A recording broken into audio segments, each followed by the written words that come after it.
Direito Esporte Clube, que prazer ter você aqui. A gente está num papo aqui de casa, eu, Martorelli, e o doutor Guilherme Martorelli, que está vindo hoje. Está tranquilo, está mais esporte, né? Sim. Nós estamos ligados. Depois dá um corte para ir lá, não? Então vamos embora. E a gente está discutindo política, discutindo o país, ou seja, a melhor coisa da Lava Jato, e a melhor coisa de tudo que está acontecendo com o país, é que não é só taxista que debate a crise econômica, social, política e financeira. Hoje é o povo brasileiro, hoje são as trabalhadoras domésticas, hoje são... Né? Quando começou esse debate, eu e o Reinaldo José Martorelli ficamos muito preocupados. Momento difícil do país, crise econômica, se debater a retirada de direitos, vampiro em banco de sangue, né? Raposa em galinheiro, isso é muito complicado. E eu disse para o Martorelli, participei de um papo com o presidente da Fiesp, e ele disse que a reforma trabalhista era boa, mas não era ótima. Era boa, mas não era ótima. O doutor Paulo Scaff, quando se discutia 8 artigos mais administrativos, ele se manifestou nesse sentido. Então, logo, Martorelli, começaram a debater a reforma, nós pedimos pela Associação dos Advogados Trabalhistas, peço licença ao sindicato, claro, falar um pouco da associação, nós pedimos que o Aparecido Inácio, um dos maiores advogados sindicais do país, acompanhasse a reforma. Ato contínuo, eu mandei um ofício para o deputado Rodrigo Maia e para o deputado Rogério Marinho, dizendo que a Associação dos Advogados Trabalhistas gostaria de participar do debate. Fomos convidados, fomos a única entidade brasileira a participar, representando, no caso, a advocacia e o povo brasileiro, e dizendo não para a reforma. Porque a reforma de 7 artigos, Martorelli, viraram 100, de 3 páginas, viraram um compêndio de 200 folhas, onde ocorreu a revogação da CLT, a revogação da CLT. Todos os sindicatos comprometidos com a base, comprometidos com a classe trabalhadora, se colocaram contra. O sindicato de atletas se colocou contra pelos perigos que isso pode representar para a categoria. Muito bom o negociado contra o legislado, mas no famoso upgrade. Sim. No superdireito. Patamar civilizatório mínimo, que se chama boa, sempre atual CLT, você vai me corrigindo, porque eu sou seletista na veia. Fomos contra. E agora, Martorelli, a gente até lançou uma campanha. Vou pedir licença para o Sindicato de Atletas do Estado de São Paulo. Não, o problema é teu. Que é a campanha da Associação dos Advogados Trabalhistas, que diz que reforma trabalhista consulte sempre um advogado, e eu digo mais, reforma trabalhista, base, consulte o seu sindicato, porque ele está aparelhado e ele é o representante coletivo, porque tem vocação e legitimidade constitucional para tanto. O seu sindicato e também os advogados são as luzes desse debate. O que nos espera no dia 13 de novembro, porque seria dia 11, que cai no sábado, e a implantação, agora sou eu, Martorelli, me corrija, a reforma trabalhista. Como é que a gente está se preparando aqui no sindicato, porque vai chover consultas, os atletas virão aqui para discutir o que pode acontecer, e nós vamos discutir aqui rapidamente, talvez em 1 ou 2 programas, o ponto a ponto da reforma. Pois é.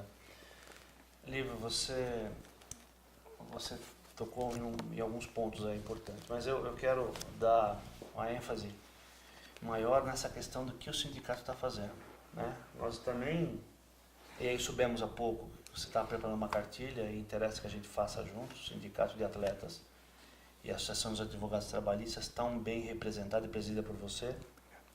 Na verdade, e isso não é porque o Lívio é meu amigo não, mas depois que ele pegou a arte, mudou tudo aquilo. A gente está fazendo uma cartilha, tem feito uma preocupação, e nós tivemos uma assembleia, né? Assembleia de prestação de contas do sindicato. Eu estava conversando com os meninos, que o nosso trabalho, na verdade, ele é feito para que a categoria possa aproveitar. Mas é mais ou menos, e o Cris estava lá gravando para a gente também, porque a gente aprendeu que tudo vai ficar gravado, todas as assembleias vão ficar gravadas, que é para para evitar qualquer problema. Até documento histórico, Exatamente, né? também. Muito importante. Eu que estava lá e assim, eu trago uma figura, é o seguinte, sabe aquela hora que você chega em casa da rua e a tua mãe preparou aquele jantar para você, só que você fala para ela assim, pô mãe, comi um lanche no bar da esquina, né? É ruim, né? Então, a gente, ou seja, o sindicato faz, é o jantar. Agora, a categoria precisa se aproveitar disso. Se continuar comendo lanche no bar da esquina, vai continuar tendo problema. Vai dar gastrite, né? Vai dar uma série de problemas. Então, é isso. A gente faz, a gente se preocupa. A gente tem certeza que o trabalho do sindicato, toda a nossa luta não foi em vão, porque toda a modificação, toda o arcabouço de direitos, de conquistas para a categoria profissional, né, no futebol principalmente, saiu daqui. Então a gente continua fazendo. Agora, é importante que o cidadão atleta tenha um mínimo de conhecimento e de interesse para isso, como os outros todos. Porque como a gente já disse no outro programa, o que eu ouvi, assim, e que me entristeceu muito, era que a reforma trabalhista era muito boa porque estava suprimindo a contribuição sindical obrigatória do mês de março, né? Então, olha o foco, olha o foco. Demonizar os sindicatos foi, para mim, de toda essa atividade aviltante, vil, desprezível, por um Congresso ilegítimo que construiu métodos legislativos até então desconhecidos, sem consulta popular, métodos legislativos onde a Câmara dos Deputados aprova o PL e o Senado, como órgão revisor maior republicano, abaixa a cabeça e aprova e demoniza os sindicatos, ou seja, toda a construção democrática.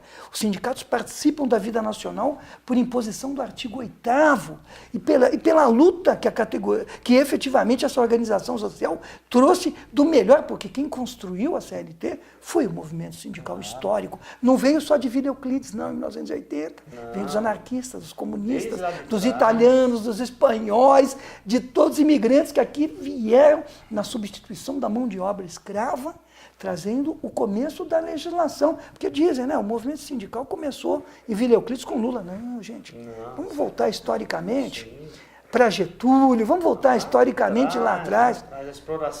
A exploração da mão de obra, ela é histórica. Sim. Né? E aí, a contenção dessa exploração, né, é a contenção que faz nascer o sindicato. Muito simples, para quem não conhece, quem não estudou, é isso. 1º de maio... Quando vem a Revolução Industrial, né, que tudo vira manufaturado, manufatura... Acaba com as corporações de ofício, acaba com a questão da terra feudal. Os donos das manufaturas querem aproveitar o máximo do suor do trabalhador. 16 horas, crianças, 16 horas nas máquinas. Exatamente, criar o seu produto. Aí a contenção disso nasce o sindicato. E aqui, desde quando acaba a mão de obra escrava, que chegam os estrangeiros aqui, os europeus, para poder ir para o café, enfim, né, para a lavoura. Substituir a mão de obra escrava mesmo. Para ir para as fábricas que os ingleses haviam trazido. Aí tem que ter uma contenção nisso. Então, o sindicalismo aqui é desde aquela época. É evidente que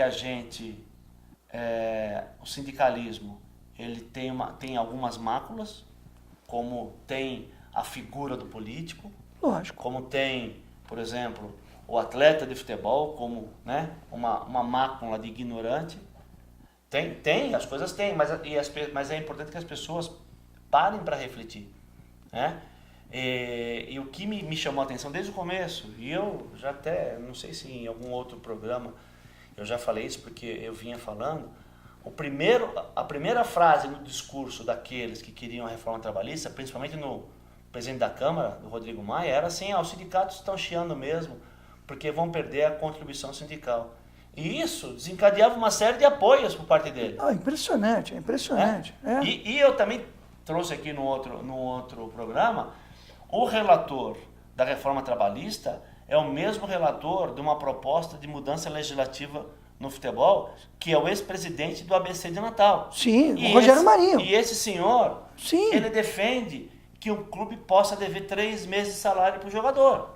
Como é que você quer esperar o quê de um cara desse? Não, e o pior dessa coisa toda, os sindicatos têm efetivamente.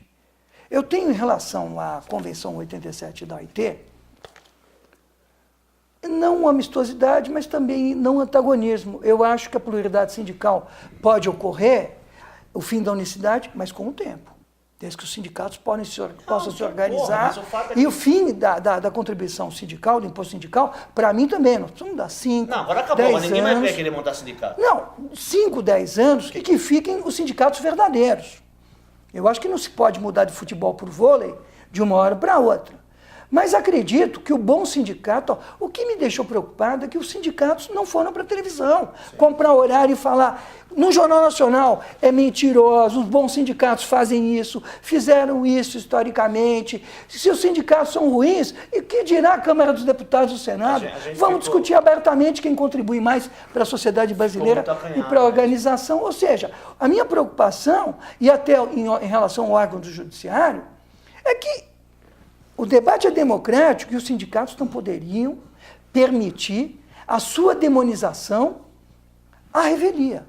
Sim. Deveriam chegar e falar, olha, e digo isso para o senhor Ricardo Patá, presidente da UCI, os senhores também, doutores, até porque o Patá é nosso colega, os outros colegas que efetivamente são presidentes das centrais sindicais, da CUT, o Pegado está com a CGT, eu não sei, o GT, todo mundo, Pegado, o pessoal da CUT, deveria ir para o ar, se unir, porque isso era o mais importante, como diz o João Franzin, deveriam todos se unir e chegar e falar, seguinte, demonização de sindicato. Como? Como assim?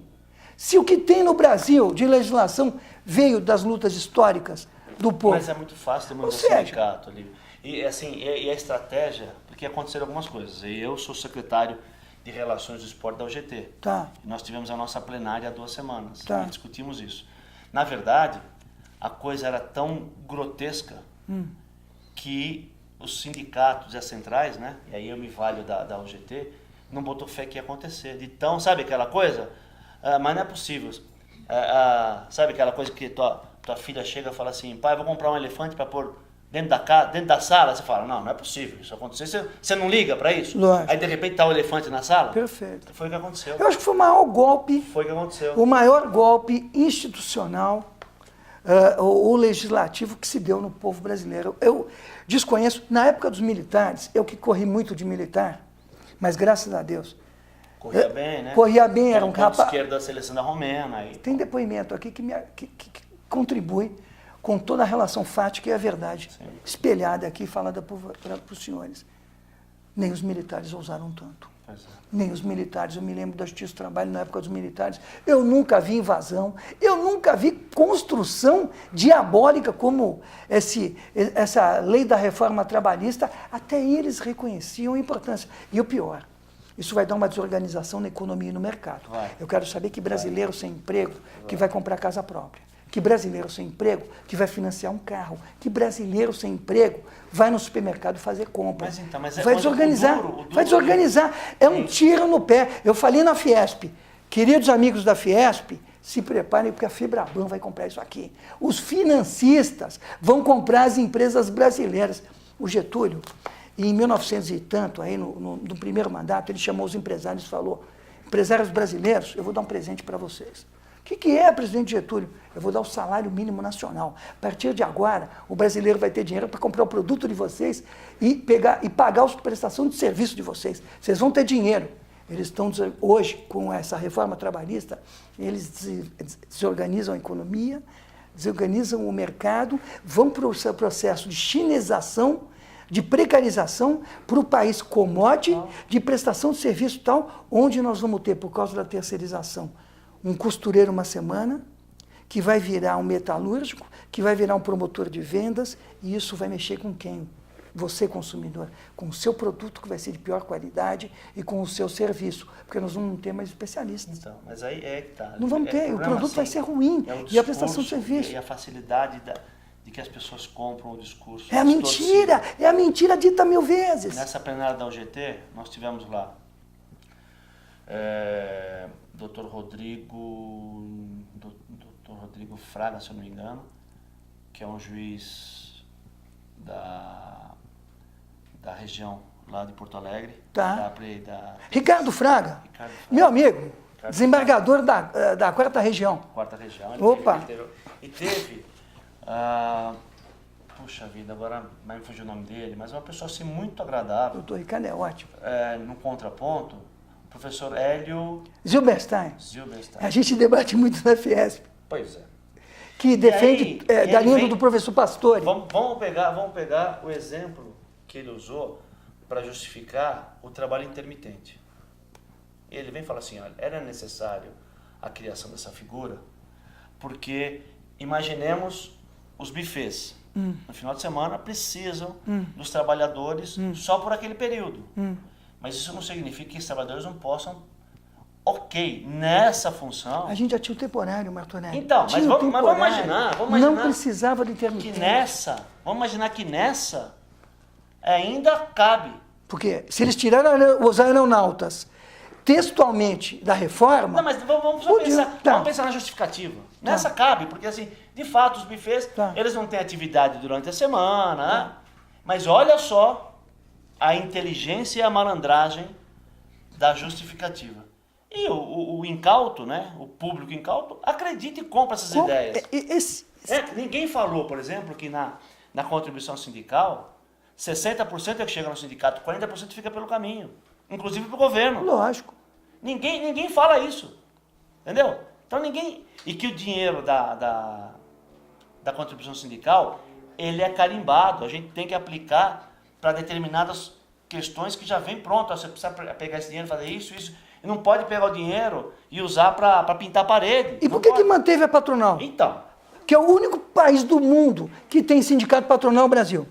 Por que não tirou os 5 S? Partidário, 5S, sistema S. Ou seja, eu defendo o sistema S bem utilizado, bem fiscalizado, bem administrado, como defendo o imposto sindical também. Sim, todo. Ou seja, não dá para entender. E o pior é o seguinte, agora, como é que vão ficar as repercussões no mundo dos atletas esportivos desse pacote de maldades? Eu peguei aqui, rapidamente nós vamos começar, eu acho que nós vamos ter que fazer 2 programas.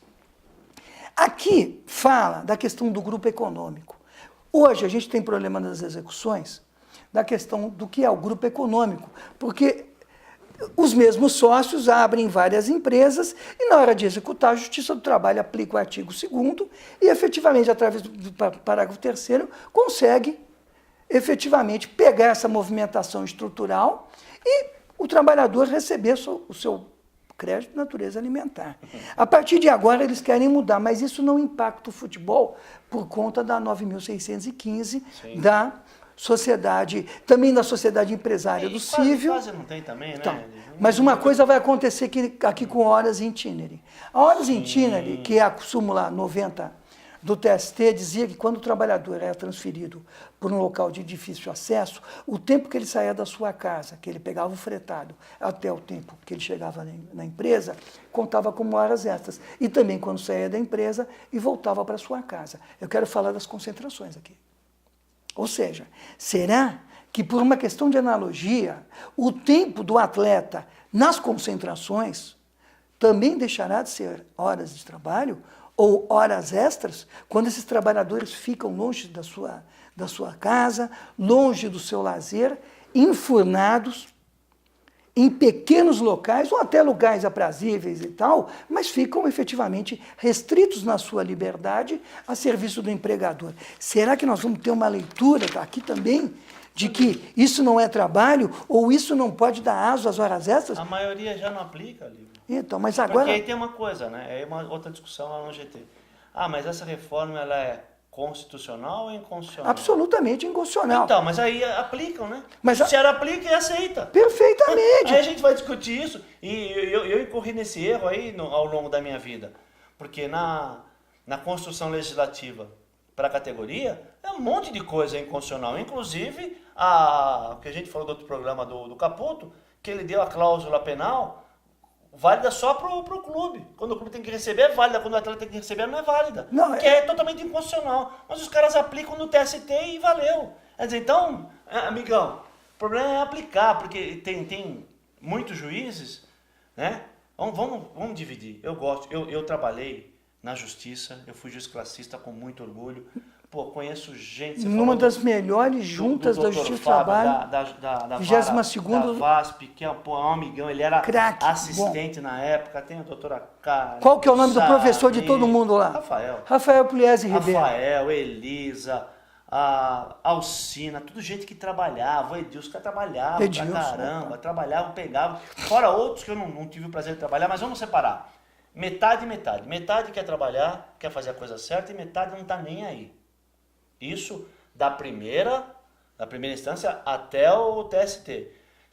Cai na mão de um cara que não tá nem aí, ele simplesmente defere, não tá preocupado em estudar, em analisar, em saber se tem cidadão nessa relação, parece que é tudo coisa. Não, e o pior, eu estou no concurso da magistratura junto com o doutor Wilson, presidente do tribunal, e vice-presidente Rousseck.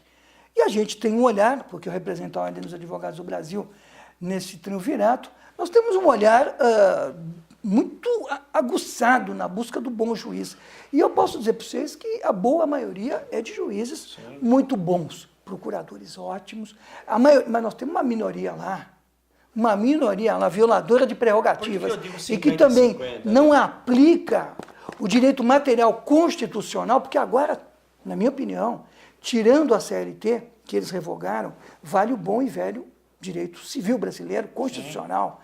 Ou seja, aquele que... E também não foi revogado a primazia da realidade. Se o trabalhador provar que efetivamente todas as formalidades foram cumpridas, mas que houve fraude na pactuação, por reserva mental, como manda o 110 do Código Civil, ou onerosidade excessiva, como dá o 186 do Código Civil, o que vai acontecer é o seguinte, invalidade, e vai valer a boa, velha Constituição brasileira, trintenária, o ano que vem, que vão fazer muita festa, quando Ulisses Guimarães levantou a Constituição Federal e bradou para o mundo todo. Aqui tem um país civilizado. Aqui nós temos um país de gente séria, e que vai fazer 30 anos, apesar do que está acontecendo ultimamente, para dizer que, efetivamente, nós vamos aplicar o Código Civil e o Código de Processo Civil Constitucional, e o bom juiz vai dar uma resposta. Você sabe que eu sou otimista. Eu entendo. Eu tenho uma natureza otimista, mas eu vou falar uma coisa, eu assim, entendendo e conhecendo os meandros, né, passando, defendendo uma categoria já o tempo Imagino. Eu não tenho essa mesma esperança, não. Eu não tenho, porque...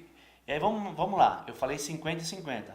Vamos pegar os 50 que tem uma motivação constitucional, humanista. Ele se depara com um judiciário que está arrebentado em termos estruturais, né? Tempo atrás aí estava faltando até papel. Esse cara também, ele passa, um tempo depois do ingresso dele no judiciário, a fazer qualquer coisa. Ele quer se livrar dos problemas, né? Ele quer se... Por isso que eu digo assim, tem uma parcela grande da magistratura que não está preocupada não em ler, em aplicar. Eu tive vários professores do mestrado que eles diziam assim, nós temos um problema. Juiz não gosta de estudar. Ele passou no concurso, ele para de estudar e as coisas evoluem e ele para de refletir, ele para de... Né? Exatamente até pela carga de trabalho que ele tem. Fora aqueles que dão aula, que para eles tem que se reciclar, né? Tem uma carga de trabalho horrorosa, a gente sabe, por isso é que a gente tem que mais beijar o chão daqueles que querem trabalhar e entregar a prestação jurisdicional, porque esses caras trabalham e muito. Ainda existem juízes em Berlim. Eu tenho uma visão mais otimista. Eu acho que nós devemos ter uns 80% de bons juízes. Desses 80%... eu já cheguei a 75% pela conta que eu fiz. Dentro desses, juízes espetacularmente luminares, como Rafael, Edilson, gente boa que você falou aqui, Jordani, Fernando Borges, Wilson Fernandes. Você tem time de craques que iluminam a Jane, gente muito boa, Ana Paula, que ilumina efetivamente, e acho que esses são majoritários. A minha preocupação agora, só para apontar um ponto, os danos morais tarifados, fizeram os parâmetros agora, onde o trabalhador de menos salário e menos qualificação dá ensejo a danos morais extrapatrimoniais muito menores muito menores do que efetivamente os trabalhadores mais qualificados e com grandes salários. E fizeram uma tabela. Precificaram a vida. Precificaram a vida e agora é muito melhor você constranger um trabalhador de menor salário, você paga menos do que um executivo. Ou seja, onde Mas é que também estava que com tá a cabeça? precificado também, É né? precificação. Onde é que o legislador estava com a cabeça nessa construção maldita que é a parametrização da vida humana, ou seja...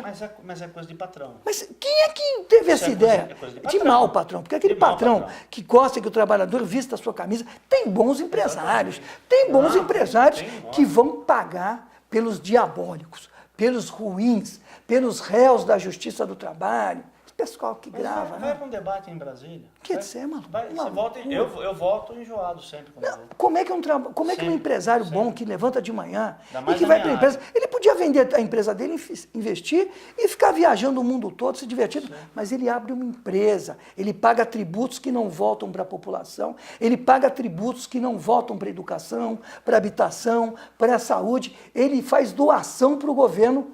E, efetivamente, esse cara que quer os seus empregados, que trata bem os seus empregados, que dá um bom refeitório, paga bom salário, cumpre a legislação, foi equiparado ao mau profissional, ao mau empresário, aquele que explora, aquele que se vale da exploração do ser humano de forma abjeta. Isso é legal, nós estamos acabando esse programa, vamos continuar no Esse outro. cara está... Você não acha que ele está na mesma vala comum agora? Lógico. Esse bom empresário tinha que chegar e falar, epa, essa legislação não me interessa. Eu fiquei indignado. Eu vou dizer para vocês que só tem uma saída, pedindo licença ao Sindicato de Atletas do Estado de São Paulo, e dizer que a nossa Associação dos Advogados Trabalhistas, está dizendo aqui, reforma trabalhista, consulte o seu advogado. Santoro, o direito trabalhista está mais vivo do que nunca. Se fizer uma brincadeira comigo, na questão da reforma, eu vou dizer o seguinte, de forma trabalhista não passarão. Estamos fechando, Cris? Já Direito fechou faz Esporte. Não fechou, não. Já? Direito Esporte Clube. Até a semana que vem.